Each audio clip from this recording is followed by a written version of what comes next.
Com a retomada ontem dos trabalhos da CPI da Covid no Senado, foi ouvido o reverendo Hamilton Gomes de Paula, líder da entidade evangélica privada, Secretaria Nacional de Assuntos Humanitários, Senar. Inicialmente, ele disse que foi usado. Depois, confirmou a intermediação entre a empresa americana Davat e o Ministério da Saúde para a venda de 400 milhões de doses da vacina AstraZeneca. Hamilton disse que foi procurado pelo Luiz Paulo Dominguete no dia 16 de fevereiro desse ano e que no dia 22 encaminhou um e-mail à Secretaria de Vigilância em Saúde para agendar uma reunião.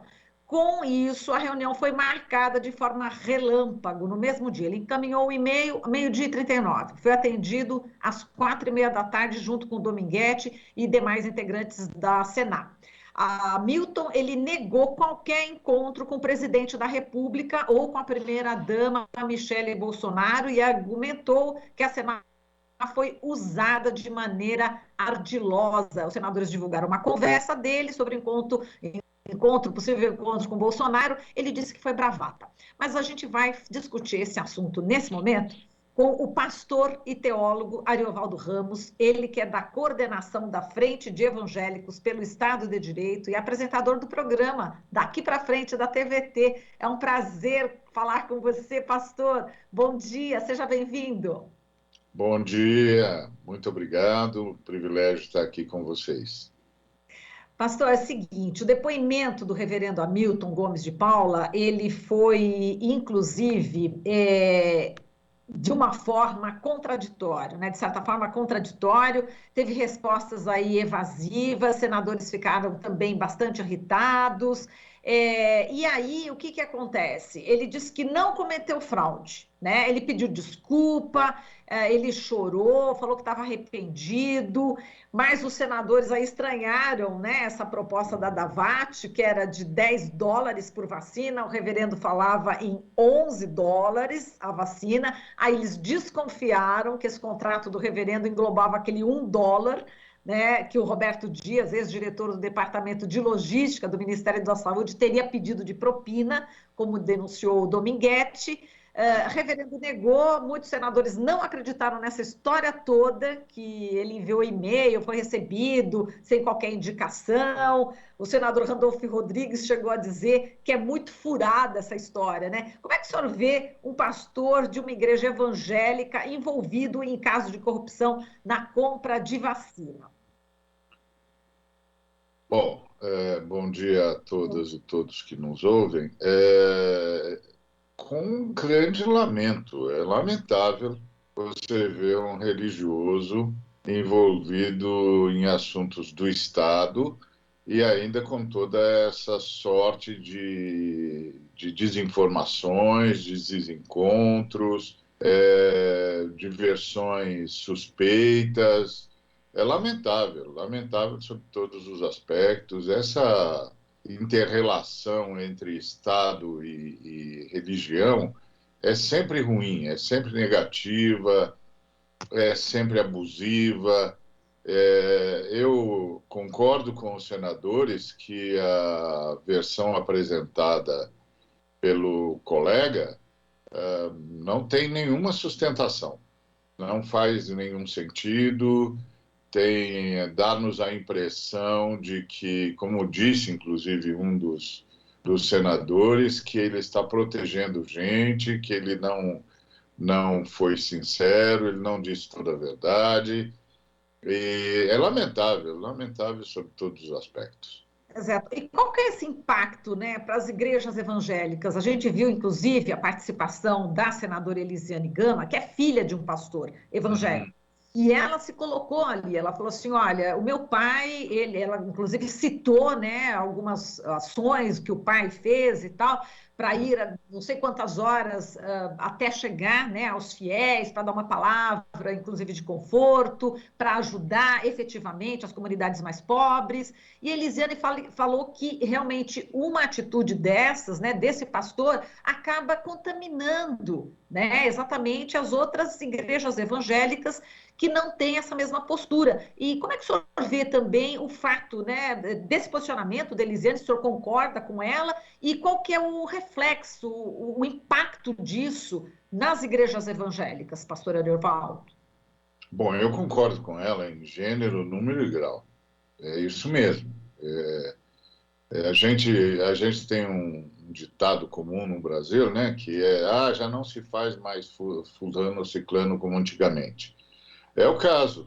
Esse é um caso típico. Os pastores que ela conheceu e eu também conheci, que me inspiraram, inclusive, a me dedicar à vida religiosa, eram homens assim, que cruzavam horas e horas de modo precário para cuidar de gente, para socorrer pessoas, para levar palavra de conforto, e que jamais sonharam na possibilidade de se miscuírem no Estado, ou em coisas do Estado, com quaisquer objetivos, fossem quais fossem, em nome da igreja. Lógico que qualquer cidadão pode ser o que quiser no Estado, desde que cumpra os protocolos democráticos. Concordo, e eu acho realmente que a igreja evangélica está numa situação muito complicada, muito complicada. Esses envolvimentos todos desses pastores, líderes nacionais com esse estado de coisas, com esse governo que tem uma marca de opressão constante, é muito complicado. Isso me lembra a história da igreja evangélica alemã, que se submeteu ao Terceiro Reich, e graças a Dietrich Bonhoeffer e Martin Niemöller, houve um grupo chamado Igreja Confessante que resistiu, e esse pessoal da Igreja Confessante dizia que quando passasse o Reich, ia ter de reconstruir a Igreja Evangélica. A impressão que eu tenho com a Igreja Evangélica brasileira é a mesma.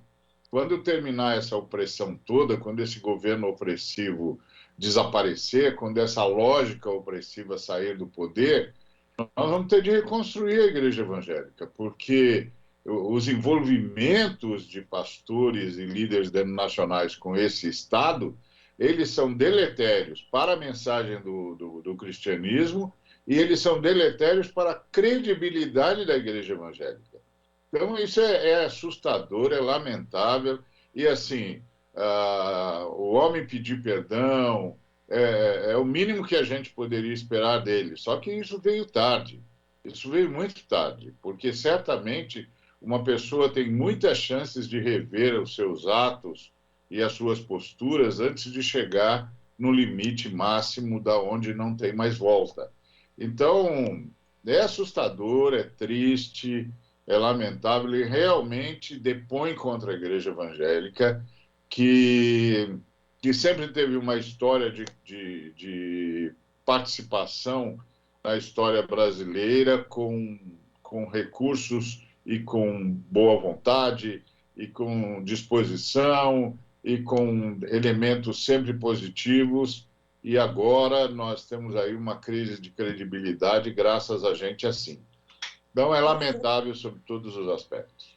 Exato. E, pastor Ariovaldo, eu estava conversando com o senador Humberto Costa, né, dias atrás, e a gente estava falando a respeito desse possível depoimento, né, do reverendo Hamilton. A gente falou, poxa, ele é reverendo, não vai poder mentir, né? Só que está ali escancarado, né? Ele Não mentiu é? muito, não é isso? Como é que fica o reverendo mentindo? Que exemplo é esse? Pois é o que eu estava dizendo, a credibilidade vai para o espaço, porque quando um homem que vive dizendo sobre Jesus, que falou sobre si, que era o caminho, a verdade e a vida, e essa pessoa então escolhe o caminho da mentira, é uma escolha deliberada. Deliberada, porque nós cristãos sabemos que o pai da mentira é o diabo. Então, escolher a mentira é escolher o diabo, é uma escolha deliberada. Um cristão não tem como se defender. Ele não tem como explicar por que optou pela mentira. Não tem. Ele pode, no máximo, em extremes, dizer que estava sob alguma pressão, alguma chantagem, alguma coisa assim. Mas ele não tem como se defender por ter escolhido o caminho da mentira, porque ele sabe exatamente qual é a origem da mentira. Então, ouvir aquele homem foi um dos momentos mais angustiantes para todos nós cristãos, porque evangélicos especialmente, porque ficou aquela sensação de um sujeito em quem não se pode confiar. Haja vista o próprio nome da ONG dele, Secretaria Nacional. Ou seja, quando você cria uma ONG cujo nome é Secretaria Nacional de Ajuda Humanitária, que mensagem que você está passando? Secretaria de quem? Secretaria do quê? Eu fico me imaginando o cartão de visitas dele, que confusão que não causava. Então, dá a impressão de que você está diante de uma armação. É muito difícil ele justificar tudo isso. Muito difícil. Eu já participei de ONGs de toda a natureza e ordem, principalmente socorrendo crianças. Nenhuma ONG de boa vontade tem qualquer nome que a confunda com qualquer coisa que tenha a ver com o Estado ou com a oficialidade do Estado, que possa causar qualquer confusão em termos de intenções ou de projetos. As ONGs sérias fazem questão de, no seu nome, deixar claro qual é o seu projeto, qual é a sua missão, o que ela faz, e de se distinguir de tudo que tem a ver com o Estado, justamente porque a ONG entra onde o Estado não chega. Então, é assustador. Tudo isso é assustador. Você fica pensando, escuta, amigo, você cria uma ONG e a chama de Secretaria Nacional de Ajuda Humanitária. Secretaria do quê? Secretaria de quem? Então, tudo isso tem um quadro de fundo muito preocupante, para dizer o mínimo. Perfeito. Pastor Ari, a gente vai colocar agora o vídeo em que uma integrante da Igreja Evangélica Sara Nossa Terra, de Nova Friburgo, no Rio de Janeiro, viralizou nas redes sociais. A Cacau Cordeiro criticou fiéis, essa que nós vamos ver agora, criticou fiéis que defendem as causas políticas, raciais, LGBTQIA+. Vamos acompanhar essa pregação dela. Eu queria o seu comentário, pode ser? Sim. Vamos lá. É um absurdo pessoas cristãs levantando bandeiras políticas, bandeiras de pessoas pretas, bandeiras de LGBTQIA+, sei lá quanto símbolo tem isso aí. É uma vergonha, desculpa falar, mas chega de mentiras, eu não vou viver mais de mentiras. É uma vergonha. A nossa bandeira é Jeová Nissi, é Jesus Cristo. Ele é a nossa bandeira. Para de querer ficar postando coisa de gente preta, de gay. Para! Posta a palavra de Deus que transforma vidas. Vira crente, se transforma, se converta. Bom, e isso viralizou, né, infelizmente. E como é que o senhor viu, né, essa pregação, pastor? Pois é, isso não é uma pregação. Isso é uma ofensa assumida e reiterada, porque a senhora em questão repete a mesma coisa. Então, ela fala mais de uma vez a mesma coisa. Então, isso é uma ofensa a todos nós, cristãos e cristãs. Primeiro que entendemos que qualquer gesto de racismo ou de fobia social é pecado. Ponto. Sem medir as palavras. É pecado. É pecado contra a Trindade Santa, o Deus a quem os cristãos adoram na pessoa de Jesus Cristo. É pecado. Ponto. Então, o que a senhora fez não é uma pregação. Uma pregação é quando você expõe a palavra de Deus, é quando você convida as pessoas a refletirem sobre a vida de Jesus e de seus apóstolos, sobre os seus ensinos, sobre o amor, a bondade, a misericórdia, a benevolência, que fazem parte da mensagem do Cristo. Isso não foi uma pregação, isso foi um ataque homofóbico, um ataque racista, não é? Inclusive transformando o quadro em ofensa mesmo. Ser preto passou a ser palavrão, e ser da comunidade LGBTQIA+, também passou a ser um palavrão na fala dela. Isso é uma coisa absurda. Ela simplesmente desqualificou seres humanos. Isso é indefensável. Eu vi depois uma carta dessa moça pedindo perdão, mas Jesus Cristo disse que a boca fala do que o coração está cheio. Ela, na carta dela, inclusive, menciona que ela queria falar de outra coisa, que ela, inclusive, queria falar de justiça social e coisas semelhantes. Mas o fato é que o que ela disse que queria falar, ela não conseguiu. E o que ela disse que não queria falar foi o que ela disse, foi o que ela falou. Então, isso só reitera o que Jesus Cristo já havia dito para nós, que a boca fala daquilo que está repleto o coração. Então, ela revelou o seu coração e, portanto, falou de si mais do que ela gostaria que nós soubéssemos. É mais um caso em que o pedido de perdão é o mínimo que se espera, mas que chegou tarde demais, Porque essas coisas parecem irrefletidas, mas elas não são. É claro que você tem um lapsus linguae, que você fala e tropeça na fala e aí diz o que não queria dizer exatamente, às vezes por falta de recurso vernacular, às vezes por falta de informação ou por informação equivocada. Isso pode acontecer. Mas, no caso dela, fica muito claro que não é falta de informação, até, inclusive, ela soube dizer a sigla da comunidade LGBTQIA+, com toda a sequência, sabia exatamente do que estava falando, e dizer que pessoas pretas, do que ela está falando? Por exemplo, ela está falando sobre mim. Eu sou uma pessoa preta. Eu sou uma pessoa preta que vive fazendo postagens de toda a natureza, inclusive postagens de mensagens, de reflexões bíblicas, etc. Do que ela está falando? O que é isso? Isso chama-se racismo. Isso é racismo.